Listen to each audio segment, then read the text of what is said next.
are back. Good morning, good morning, good morning to the entire world. It feels so good to be back. My name is Mervyn Henley, and we are back with THG News today, right here on THG Network. It was just 2 weeks ago. We informed our viewers and listeners that because of all the festivals and activities, carnivals, culturamas, you name it, taking place across the islands, and almost at the same time, and we would have been following and covering some of this, that we would have paused for THG News today. But today we are happy to be here with you. It is Monday, 12th August, and today's programming is powered by Carl & Sons Unique Bakery on St. Maarten, with 3 locations on the island: at the St. Maarten Medical Center, at the Pontville, and in Colby.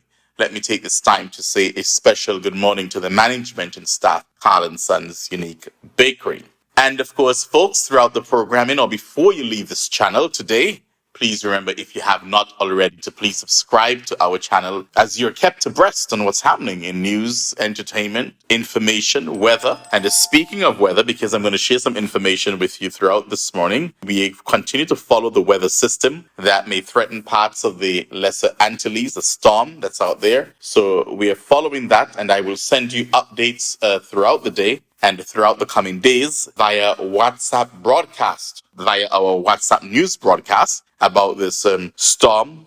So if you do not have us yet on your WhatsApp, our news WhatsApp broadcast, you just send us a message and ask us to add you to the broadcast list. And in order for you to get the messages, of course, obviously, you need to save us as a contact, whether you want to save it in your phone as Mervyn Henley, or THG. So once you save us, you send us a message, we'll save you in our database, and so that you can get the weather report and other information. And that number is 1-869-667-7443. I'm going to take my time because I know you just got up. It's after 6 in the morning. So let me go through that again. 1-869-667-7443. Just hit us a WhatsApp message. Okay, now let's get to some information here. I know that while we were gone just last week, that LIAT 2020 back in the skies, or should I say the new LIAT 2020 is in the skies currently. The current routes right now, I believe it's Antigua, Barbados, and St. Lucia. And I am told in the month of September, the airline will make additional routes available. So for those of you who have been following THG and following myself, Mervyn, you know that I'm a big supporter of LIAT. And LIAT over the decades would have provided a reliable service to us Caribbean folks when other airlines did not want to invest in its people or islands. But LIAT did, airlines like LIAT and Winia. We can always count on them. But all of a sudden, when they realize that LIAT may be on its knees, or according to them, LIAT dead, the cockroaches, they're all flying out from all corners, wanting to replace LIAT. And again, because they thought LIAT was dead. Where were they when we island folks, when we needed them? LIAT has remained committed. Say what you want about it. LIAT has remained committed over the decades to the Caribbean despite its challenges, and we as a Caribbean body should do the same. Let me say congratulations. I must say again, commendations to the Prime Ministership and leadership of Gaston Brown of Antigua and Barbuda when he stood alone in the fight for LIAT, to save LIAT. Other CARICOM nations, they wanted nothing to do with LIAT. And now, LIAT now back in the skies, and they will have, I believe, by the end of next week, seven aircraft by the end of next week. So kudos, good stuff there from LIAT. Now, let me turn to St. Kitts and Nevis for a minute. I think just over a week ago, a young child was murdered. I think he was 9. I believe it was 9 years old. And my comment today doesn't have to do with government, but rather us as a people, as humans. We are quick to throw the kitchen sink at the government, who rightfully, yes, they are responsible for the security of its people. But how is it that a 9-year-old can get killed by gunshots? A 9-year-old, a child, and we speak about it for 2 minutes and we move on. How is that? The outrage is just for 2-3 minutes. And then we move on to the next thing. It's like crime is so normalized, and in such a small society, How do we allow our hearts to become so cold and so don't care-ish? How is it there is no protest against violence? Not a protest against the government, mind you, but against violence and to the terrorists, the thugs who commit these crimes. Where is the fight? Where is the passion and compassion for this fight? Where are the outraged voices? Not just the outraged voices for 2 minutes on social media. Crime must be fought collectively and without even the politics. Yes, government must rise to the occasion and give our people reassurance. And yes, protect our people and provide the necessary tools and resources at the same time. At the same time, we hold them accountable, but we can do so without the deeply divided politics. But it saddens me that a 9-year-old, yes, one crime, one murder is too much, you shouldn't be any. But a 9-year-old, a child, got shot and killed, and we hear nothing about it.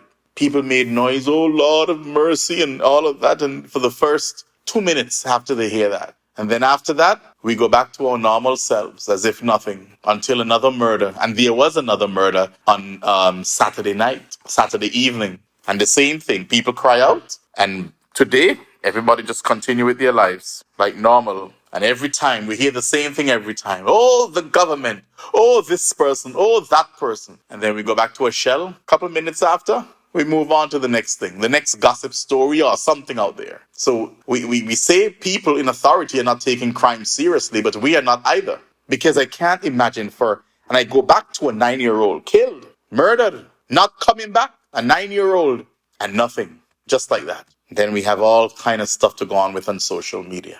But to the family, my condolences to the family, because I know that it is not a good moment right now. They're grieving, and so we're grieving with them, and not for 2 minutes, and then get back to regular programming. No. And speaking of crime, continue to talk about crime. I am very surprised in the surge of crime on the island of St. Maarten. I was one who would always boast about the biggest crime in St. Maarten is robbery. Not that I approve of that, but I was just making the point that it's just robbery. But now I see they're doing more than robbery now. Gun violence is on the rise, and you have thugs now blocking off one village or one area on an island and burning vehicles. I mean, it's just an uptick on crime on the island. And then you have a leader who is out of touch. I don't know what to say about him. Prime Minister Mercelina, out of touch. And then we realized that over the weekend, the police made an arrest in the Madam Estate area in response to the, again, recent surge in gun violence and the illegal possession of firearms. And during this operation, the police officers stopped a vehicle with 3 male occupants. Upon inspection, 3 firearms were discovered within the vehicle, resulting in the immediate arrest of all 3 individuals. The 3 suspects, residents of the Dutch Quarter area, are currently being detained at the police station in Philipsburg, where they are being held pending further investigation. Yeah? So that's what took place, and I am just concerned about the level of crime on the island and very surprised by it. And it's getting out of hand. It's getting out of control, if not already. I know that there's an election on August 19th, and hopefully there'll be serious leadership at the helm to give my beloved people of St. Maarten some hope. They'll be able to see and feel brighter days ahead. And speaking of brighter days, I know that there's an energy crisis, GB, that is still ongoing for months now. It appears as if no end in sight, but I know that the staff and the guys at GB, the maintenance crew and the team and all of that, they're doing their best. They're doing their best. I must say they're doing their best. So it's not a GB problem per se, but government and financing, and this could have been done for years as far as fixing the electricity problem. And St. Martiners go through this every day with power outages around the clock. So again, leadership.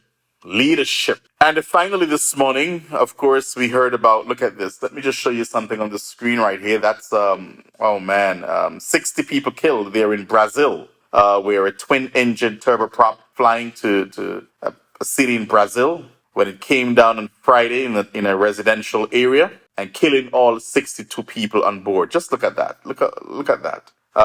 Brazilian president, he expressed his solidarity with the families and friends of the victims. And right now, it's just a sad time there in the country. A tragic story, Thankfully, no one was killed. No one on the ground, that is, was killed in that residential area. Investigators, of course, they have retrieved the flight recording, and hopefully soon we will know exactly what happened. Because I mean, a plane just doesn't fall out of the sky like that, and especially how that look at that, not like that. So we'll hear more about that tragic incident. With that, ladies and gentlemen, we've just concluded THG News today, right here on THG Network. Again, it's such a great honor and privilege, and just happy to be back here with you. We have some announcements, and you'll hear about them in the coming days and weeks. Do join me again tomorrow morning, God's willing, at 6 o'clock Atlantic Standard Time for a similar presentation. My name is Mervyn Hanley, and the news, of course, today, the commentary and news, of course, was powered by Carl & Sons Unique Bakery on St. Maarten. And remember, we'll keep you posted on the storm. Keep your eyes on the storm. But of course, we'll do all we can to get you the latest and updated information accordingly throughout the coming days here on THG Network. Have a blessed day, everybody.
Maarten & Sons have been serving the people of St. Maarten for over 40 years. And the food and service get better and better.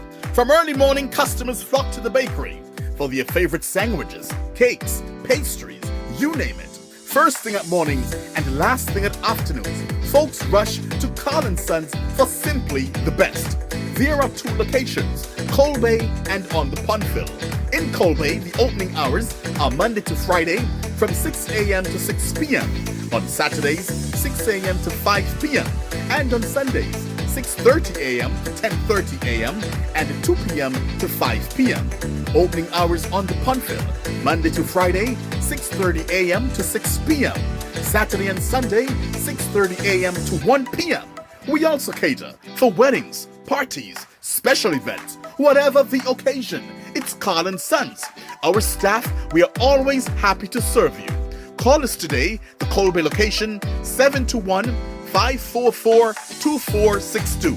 That's 721-544-2462. Or in Phillipsburg, 721-543-1059. That's 721-543-1059. It's Carl & Sons Bakery. We are here to serve you.